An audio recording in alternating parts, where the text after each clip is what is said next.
Fundamentos da Informática e Comunicação de Dados. Capítulo 2. Conceito de redes. Abordar uma visão geral de computadores, sistemas descentralizados, centralizados e distribuídos, modelo de redes baseadas em cliente-servidor, hierárquicas, e redes ponto a ponto, não hierárquicas. Nesta aula, sairemos um pouco do tema comunicação de dados e iremos aprender sobre outras áreas da informática. O primeiro item que vamos ver é o computador.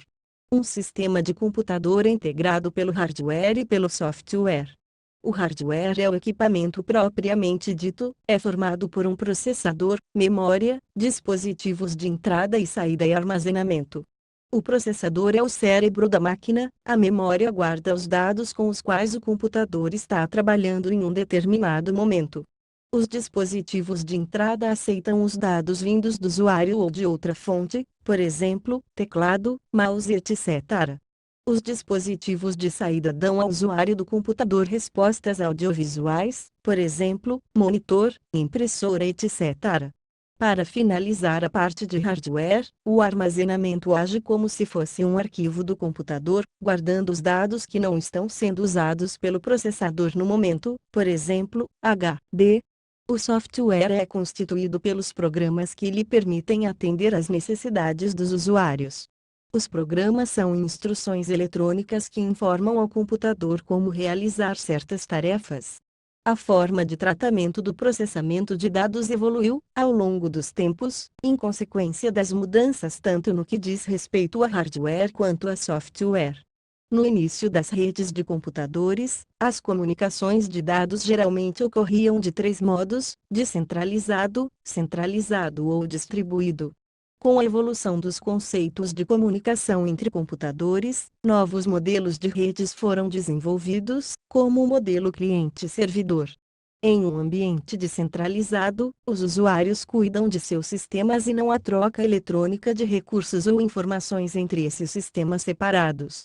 A descentralização fornece ao usuário ou a departamentos independência computacional, ou seja, o controle fica mais próximo do usuário final.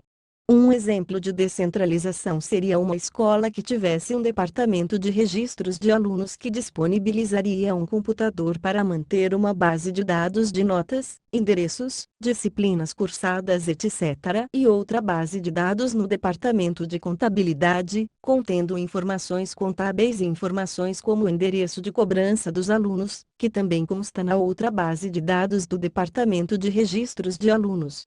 Os dois departamentos mantêm informações duplicadas.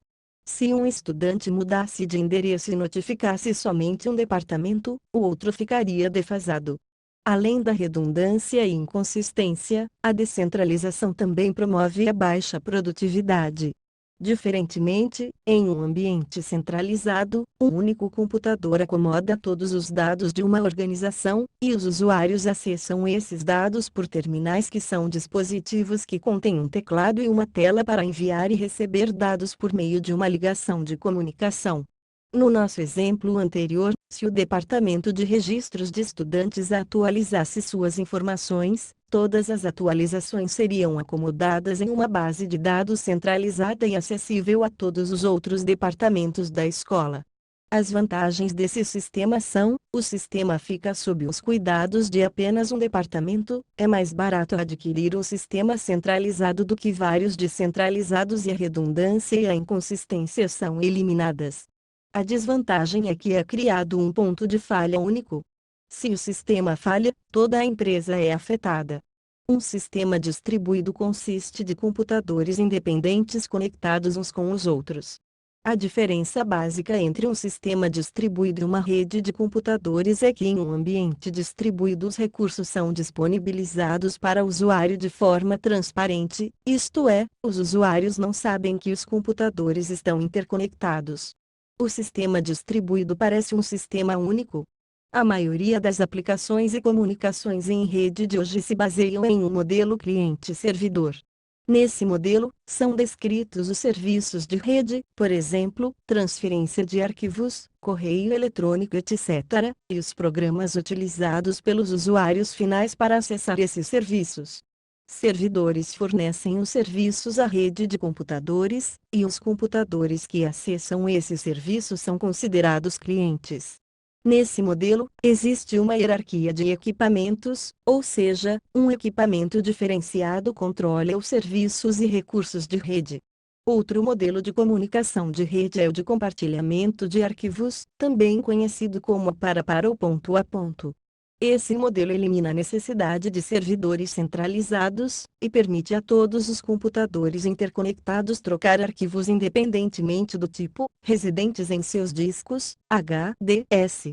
Não existe hierarquia de equipamentos, cada equipamento poderá exercer as funções de cliente e servidor.